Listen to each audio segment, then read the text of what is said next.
Hello, welcome to 30 Minutes. I'm Rick Anthony. In a letter written by Benjamin Franklin in 1789, the old sage purportedly wrote, "Our new Constitution is now established and has an appearance that promises permanency, but in this world nothing can be said to be certain except death and taxes." Hard to know how old Ben would feel about the massive $1.5 trillion Tax Cuts and Jobs Act signed by President Trump quite recently, the first major overhaul of the nation's tax laws since 1986. It affects everybody's taxes, but many allege that it favors big business and the wealthy and leaves the middle class behind. Others claim that it will increase the average family's purchasing power by about $1,000 a year, lifting the economy 3-4% annually. I must confess that I'm conflicted by everything I've read and heard about the new tax law, partly because each side is offering half-truths. What's new in politics? Therefore, the truth probably is somewhere in the middle. True that many companies are sharing their tax windfalls with employees with one-time bonuses and by increased contributions to 401k plans. On the other hand, counterbalancing that good news is a recent newspaper headline, for example, that read, "Comcast posts a $12.7 billion gain on Trump tax cut." With me today to untangle the new tax law is Dan White, Director of Economic Research at Moody's Analytics in Westchester, Pennsylvania, and an adjunct professor at Villanova University teaching economics. Dan, welcome to 30 Minutes. Thanks for having me, Rick. I appreciate your coming on. The Villanova, well, you're not a Villanova grad, you teach at Villanova. I do. They let me teach there, even They though I'm let not you an teach MBA. there. Okay. I too am an adjunct there, at least I've been for a while.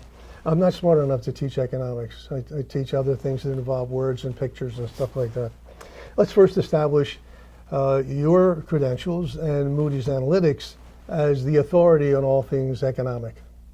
Well, I'm flattered to hear that. Yeah, but we forecast economic outlooks for 60 countries in the U.S., all 415 metro areas, all the counties in the country. So we have a long history of working with policymakers in particular. One of the things that I do at Moody's is I oversee all of our fiscal policy research. So the tax bill kind of fits right into my team's wheelhouse.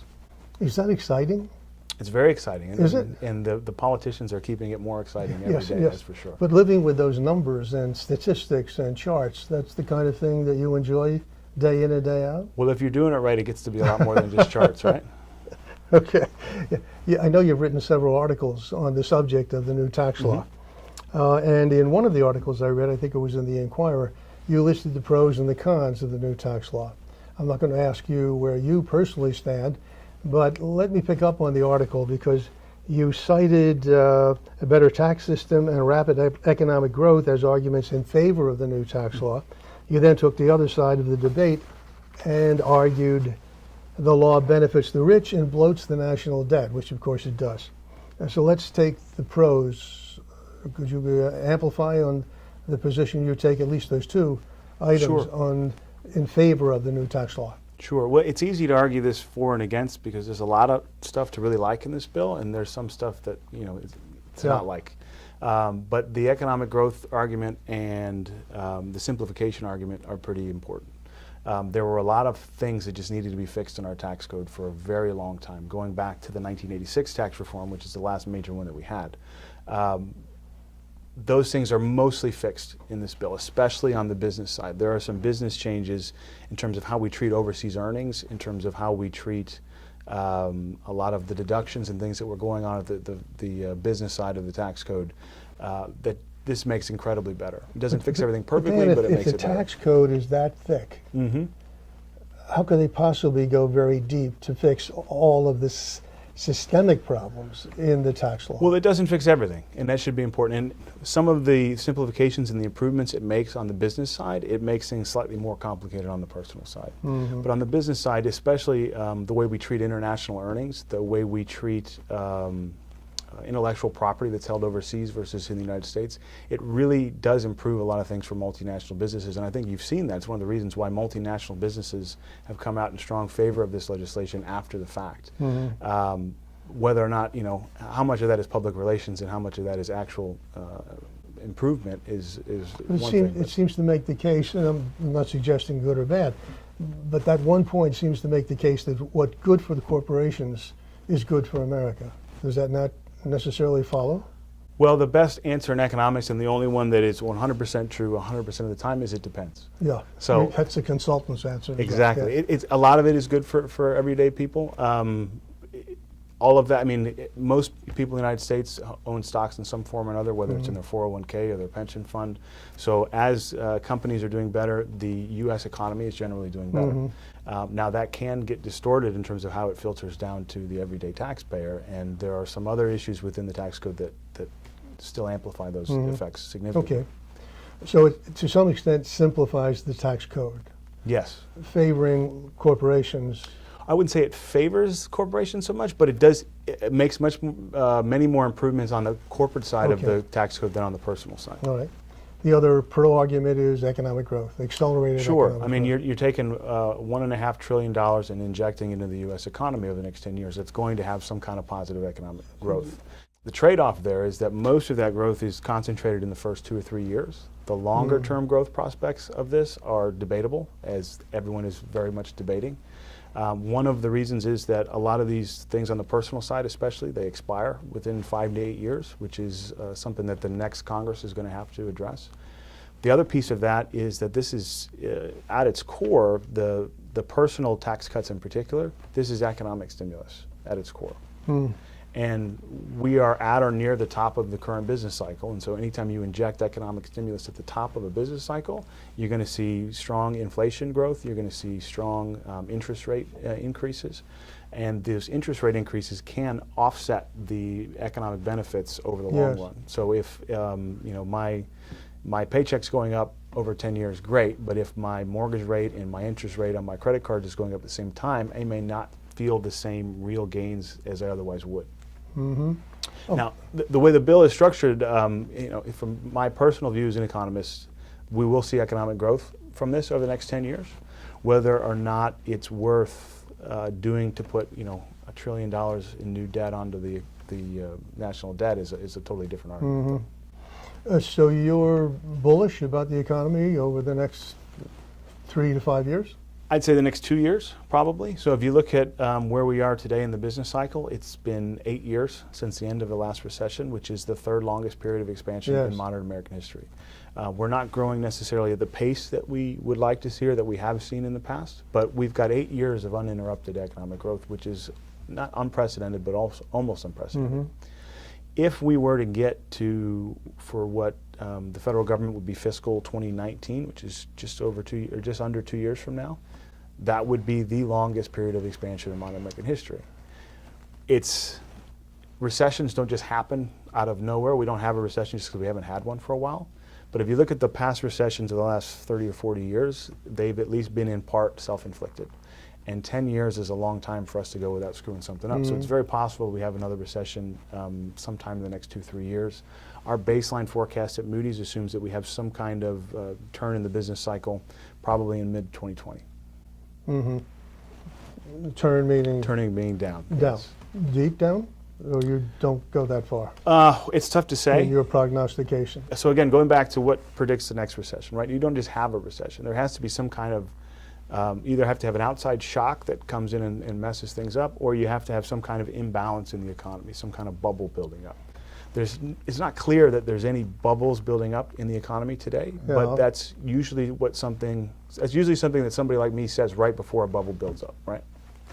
But to be a good economist, it seems to me, and I'm not, but to be a good economist, it seems to me you have to be part social scientist, part psychologist, and if that's the case, what part of this wonderful boom we're experiencing with record highs in the stock market and so on is attributable to the psychological dynamic in the populace where the president, say what you will about him, he's a big cheerleader, and he can make things sound pretty good and look pretty good, as he's doing now. How much of what we're experiencing, the good times, is significantly attributable to the things that are going on in our minds? Well, I think trying to sell today's times as good is not hard. I mean, today's times are very good. Like I said, we're at the top of the business cycle, or we're very near the top of the business cycle. Unemployment, we're almost at full employment. Yes. You can make a lot of really wonky, boring economic arguments about whether we are or we're not, but we're very close if we're not. The next 2 years is about as good as we're going to see in terms of economic growth. And the tax changes that were just made are only going to add gasoline to that fire. So expect very strong growth over the next 2-3 years, or probably 1 to 2 years. Excuse me. While at the same time controlling inflation? Now that's going to be the real issue. One of the things is that we haven't, one of the reasons that this expansion has been so long, 8 years now, is that we haven't seen much inflation, if any. Right now, the consumer price index is going up about 1.7, 1.8% per year, well below the Fed's target of 2%.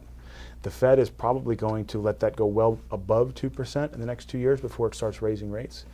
Because usually that's how the business cycle works. So we have really good times, things get too good, and inflation starts to get out of control. The Federal Reserve will raise interest rates to tamp that down. I don't want to get in the weeds on that one, but it's the basket. But once you start getting into the basket, the price of food is up. Yes. I mean, we've seen inflation in some of the items that go into the basket. Most in the aggregate. Right. Most of that inflation, though, has come, if you look at the details, it's come in the services side. Yes. So this goes back to the downturn in oil prices just a few years ago. Most durable goods prices have been in deflationary territory for almost 3 years now. And so that's really held off that inflation and gives the Federal Reserve a lot more room to kind of let things play their course before they start to raise interest rates again. I took you off script. You were talking about the cons, the good things about the tax law. I'm sorry, the pros. The pros, yes. The cons, you've made some reference to, but you talk about the deficit, the debt, $1 trillion over 10 years.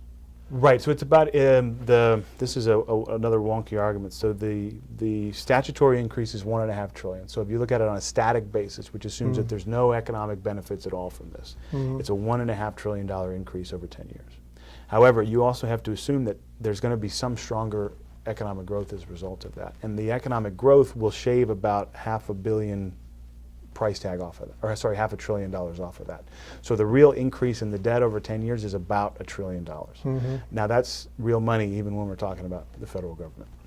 In your personal, professional opinion, which way do you lean overall on the tax cut? Well, I think the way that those two interact is the real crux of this argument. So we're going to have a better tax code, we're going to have more economic growth, but on the downside, we're going to have over $1 trillion in new debt. Yeah. I would argue that that's worth it. I would argue it's worth it. And the crux of the argument is, well, is the increase in $1 trillion enough to raise interest rates on government debt in the future to crowd out those economic benefits we talked about? I don't think it is. And so I still think even with those crowding out effects, 10 years from now, we still have some economic growth. But just as important, we have some major improvements to the business tax code that we've been waiting decades for, that we've finally been able to do. With all this money coming back into the country, corporations flush with money. Well, at the same time, there, as you know, been a significant increase in the level of activism among shareholders and other people who have a stake in corporations or are affected in one way or another by corporations, either because of where they build, how they build, the environment, and so on. How do you see that shaking out? What I mean is, and this goes back to the psychological aspect of this, the rich are going to get richer. Some of the poor are going to get poorer. There will be an even bigger divide in the distribution of wealth in this country. It has to happen, I think. And activism, in the meantime, is going to try to fill the gap and make corporations be more responsible. That means giving up something, or activists having some say over how that wealth will be deployed for the benefit of the community at large. Am I making myself clear? No, I think you are. Is that something that you folks look at? Sure, I mean, you have to, because that's the big question about what happens. Is the major cuts here are to the business tax code, and so the question is, what do the businesses do when that money comes, especially when they bring money from overseas? Yes. What do we do with that money? A lot of them are they're going to pay shareholder dividends. They're going to buy back shares of stock. They're going to increase value for their shareholders, the activist investors, because that's what activist investors want them to do. That's why they're in business in the first place. That's why they invested in these companies. On the flip side of that, though, what they are also doing is they're increasing wages for employees, not in every company, but in some companies, and we've seen that. And that goes beyond just the one-time bonuses that everybody's announcing, which are just kind of one-time blips on the economic landscape. But the other thing that they're doing, and I think this is more important to the longer-term growth that could come from this, is that they're investing this money. They're making investments in property, plant, and equipment that is going to create gains, not just in the direct economic impact of the next few years, but long-term productivity, which is something that we've been sorely needing, productivity growth in this country for the last 5-10 years. Let me take the short stick or end of that argument. Yeah, they're going to invest, but they're going to invest in robotics, they're going to invest in technology, they're going to invest in things that don't necessarily produce more jobs. Right. May increase productivity, and that's the name of the game, but will not necessarily produce jobs, certainly not the kinds of jobs that most Americans, average Americans, are able to fill because they don't have the skills. What do we do with that dilemma? That's, I think, the biggest economic dilemma of our times. Maybe not over the next 5 years, but over the next 20 years, that's it. I mean, that's the dilemma. And that problem is going to be there whether we had tax reform or not. So if anything, maybe it accelerates our thinking on that and hopefully gets us to a solution on those better because you're right, trying to fill that skills, because that skills gap is not a, it's not a myth. That really is a skills gap out there. The gains that we see from productivity won't necessarily translate directly into job gains, at least at the pace that they have in the past. But how we get that workforce retrained, and more importantly, how we train that new workforce that's coming up through schools now, is vitally important to the next 10, 20 years of economic growth, regardless of what happens in the tax code. Do you don't have to answer this if you feel you shouldn't, but do you have an opinion on the guaranteed wage? And do you believe the guaranteed income or the minimum wage? Guaranteed income. Yes, the guaranteed income. Or do you feel that somehow this will all even out and that won't be necessary? Some argue, as you know, it's inevitable. We're headed towards a guaranteed income, particularly for the millennials who will not be able to find work, have all that time on their hands, can make other contributions in other ways, but they will not have an opportunity to go out and earn a living in the way that generations before them have. I think I'd call shenanigans on that point of view. So there's always going to be plenty of work to do, and I don't think that we're inevitably moving towards a guaranteed income. And I hope not, one, because man was made to work, and so if we all of a sudden are not able to work and not able to provide ourselves a living, there's some major quality of life hurts, regardless of what it does to our finances. But the second piece of that is that it's just financially totally infeasible to do that from a government perspective. I mean, if you look at the reason that we have that huge government deficit, it's one of the reasons against worrying so much about the $1 trillion increase in the deficit, or the national debt because of this, is we're already $20 trillion in debt. A 5% increase in the national debt is not going to bankrupt us overnight. But the reason we have $20 trillion in national debt is because of Social Security and Medicaid and Medicare. And what a guaranteed universal income would be, it would be those programs on steroids. And we can't afford those ones. So how can we expect to possibly be able to support a universal income? It's impossible financially. Most people have been conditioned at this point to expect to see an increase in their paycheck. Sure. This paycheck, the next cycle, whatever. And maybe they're unrealistic expectations, but they've been told that on average you're going to see about $1,000 a year, as we mentioned before. As a result of the tax bill. Beg pardon? As a result of the tax bill. As a result of the tax cuts, yes, as a direct result of the tax cuts. So most people are fixated on what are those brackets, what's behind all the talk about income brackets, tax brackets, et cetera, et cetera. You have a chart there, and we will have a chart up on the screen. Can you explain to us, please, why there's no reason to be terribly excited about what everybody's excited about? Well, I think they should be excited a little bit. I mean, so $1,000, even if it's spread out over 24 paychecks, is still real money for the average taxpayer. But the real changes are not necessarily in terms of the tax brackets. So we still have 7 tax brackets. They've just kind of all been shifted down universally across tax brackets. Most of the gains will go to, just from the bracket change, will go towards those in the higher income tax brackets. So those are on the chart. We're looking at a chart that's current Oh, well, that's last year. Right, so this is the 2017. previous one. But if you look Right. at the income threshold, so somebody who was married making $424,000 to $480,000 was paying 35%. Today, $400,000 up to $600,000 are paying 35%. And then over $500,000 and over $600,000, you're paying 37%, whereas the threshold there was 39% for a much lower rate before. These rates are coming down, and that obviously, if you're in a higher rate, you have more money. That's going to put more money in your pocket if you lower the rates. Where the real changes happen in this tax bill that are monumental are not necessarily at the rates, but they're at the tax expenditures, so tax deductions, tax exemptions. If you are in these brackets at the top end, you are probably itemizing your tax returns. Now, just for context, only about 3 in 10 Americans today, under the previous tax regime, itemized their deductions. So that means I don't want to take the standard deduction. I want to physically go through the work of figuring how much money I gave to charity, how much money I paid in student loan interest, how much money I paid on mortgage interest, how much money I paid in state and local government taxes. I'm going to add all that up, and I'm pretty sure that it's more than whatever the standard deduction is, and so I'm going to take that much bigger deduction. That is why you see most high-income folks, where they're supposed to be paying 39.6%, but in actuality their effective tax rates, in the 10% range. That and capital gains changes, which didn't really affect much. Isn't the $1,000 on average increase in my paycheck a double-edged sword? The assumption is, and the wish, I guess, on the part of economists and politicians, is they're going to spend it. Well, they're American. They're going to spend it. On the other hand, there are a lot of people who wish, well, why don't they use it to pay down debt? Credit card debt, as you know, again, is on the upswing. Defaults are on the upswing.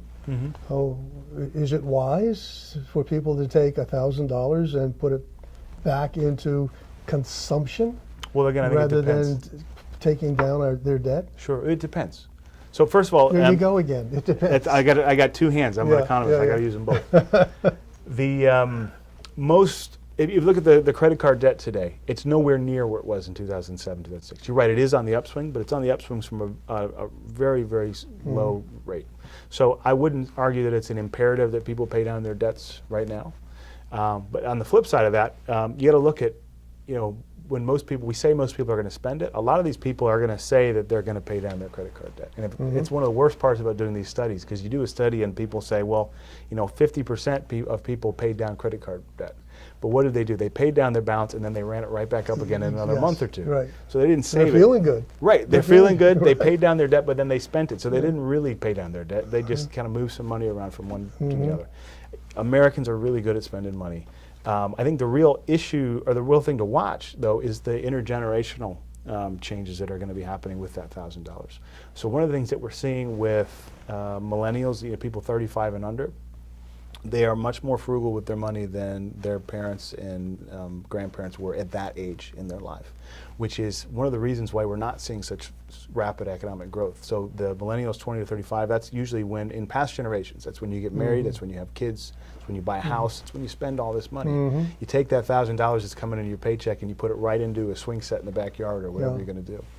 Millennials aren't doing that. Their savings rates are much higher than Generation X or baby boomers were before them.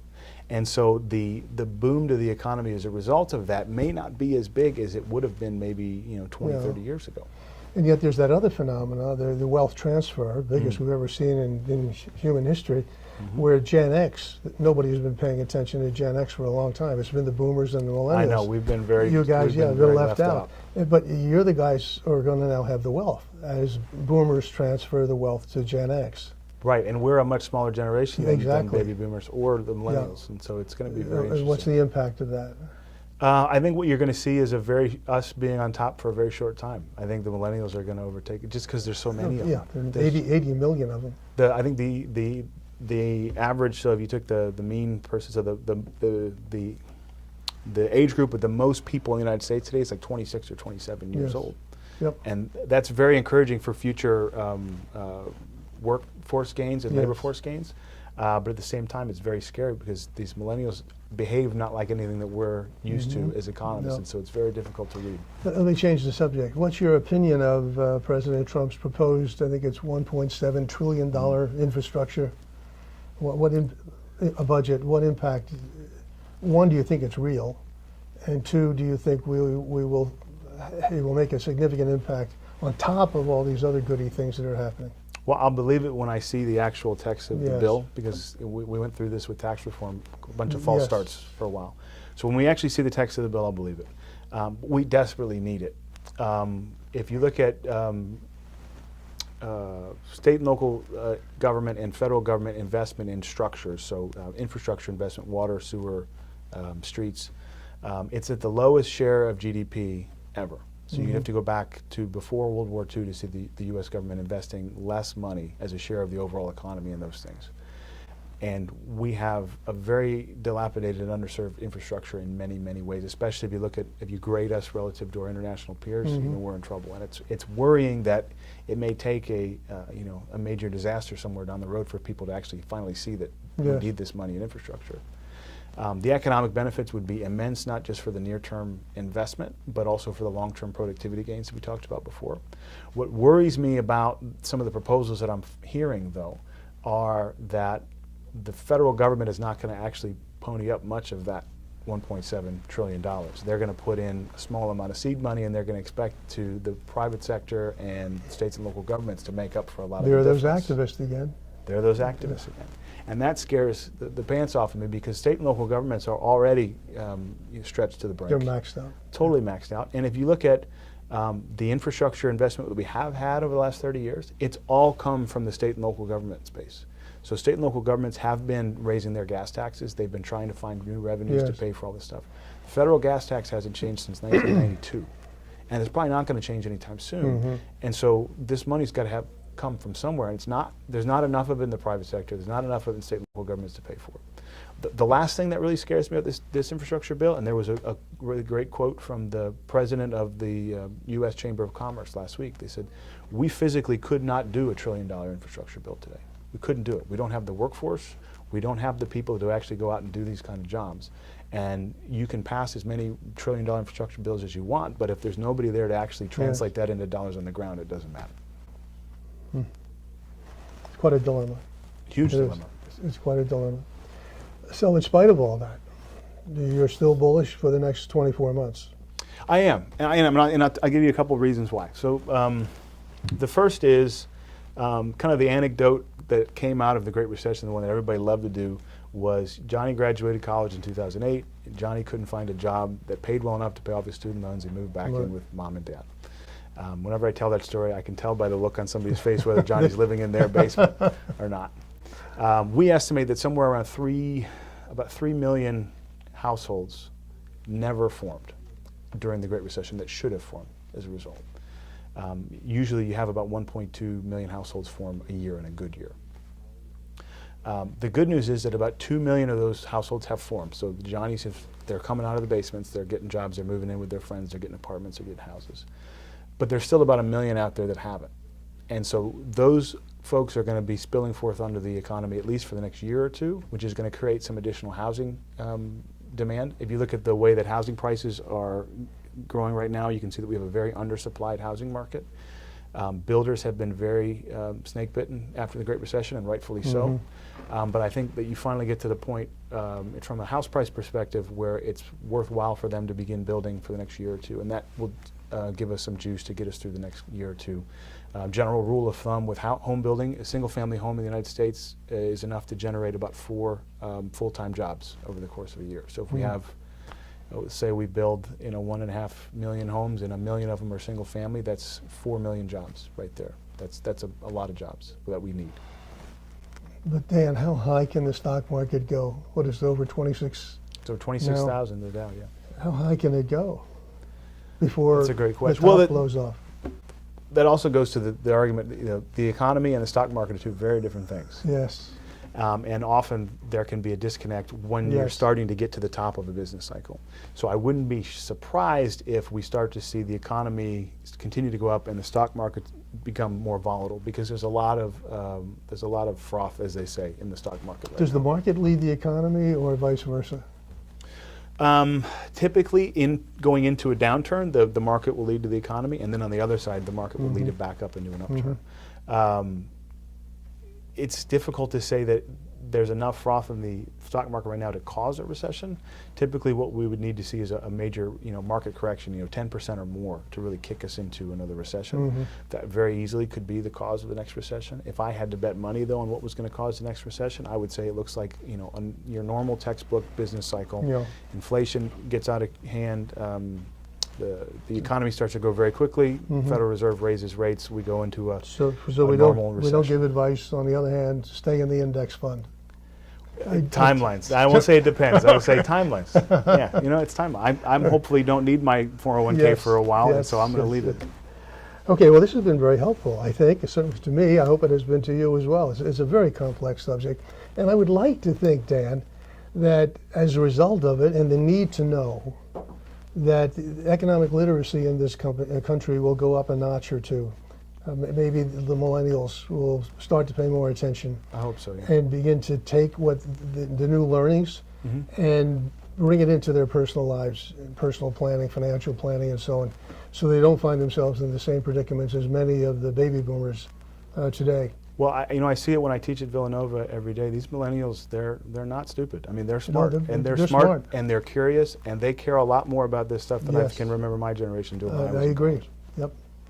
Pleasure. Thank you very much. Thanks so much for having me. Anytime. My guest today has been Dan White, an economic researcher at Moody's Analytics in Westchester, Pennsylvania. Until next time, this is 30 Minutes. I'm Rick Anthony. Take very good care of yourselves.